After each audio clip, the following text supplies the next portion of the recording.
સુરેન્દ્રનગરમાં લીંબડી રાજપૂત સમાજની વાડી ખાતે ક્ષત્રિય સમાજની એક અગત્યની બેઠક યોજાઈ હતી. પુરુષોત્તમ રૂપાલાના અપમાનજનક નિવેદનનો વિરોધ કરી ભાજપ વિરુદ્ધ મતદાન કરવા અંગે ચર્ચા વિચારણા કરવામાં આવી હતી.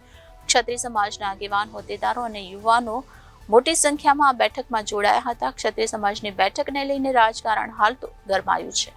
કેન્દ્રીય મંત્રી અને રાજકોટ લોકસભા સીટ પરથી ભાજપના ઉમેદવાર પુરુષોત્તમ રૂપાલાએ ક્ષત્રિય સમાજ વિરુદ્ધ અભદ્ર વાણી વિલાસ દ્વારા બહેન બેટીઓનું અપમાન કર્યું, જેથી સમગ્ર ગુજરાતમાં વિરોધનો વંટોળ વધતો જાય છે. રૂપાલાએ કરેલી ટિપ્પણી વિરુદ્ધ રાજપૂત ક્ષત્રિય સમાજ હવે રસ્તા પર ઉતરી આવ્યું છે અને રાજકોટની સ્થાનિક કોર્ટમાં પુરુષોત્તમ રૂપાલા વિરુદ્ધ ફરિયાદ પણ કરવામાં આવી છે.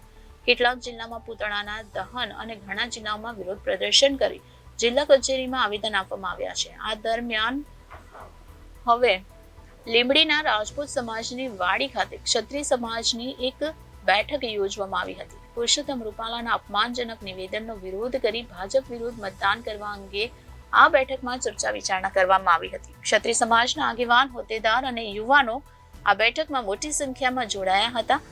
ક્ષત્રિય સમાજની બેઠકને લઈને હાલ તો રાજકારણ ગરમાયું છે. Bureau reporter Janadesh news, Surendranagar.